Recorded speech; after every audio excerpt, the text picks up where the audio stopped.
Este es el compresorcito que vamos a montar, marca Liberty. El compresorcito está saliendo bueno. Los estamos recomendando. Este es de un tercio. Como pueden ver, el modelo.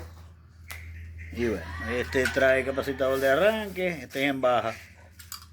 Y trae capacitador de arranque. Por allá viene el Rona. Como cosas raras se nos fue la luz, tuvimos que ir a buscar el hidroyé en el inalámbrico para poder terminar el trabajo. Agarra ya, Rona.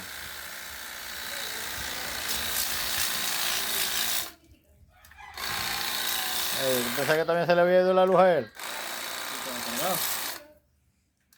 Cambiarle la pila, güey. Cambiarle la pila. Esa también. Venga a sacar el ácido ahí.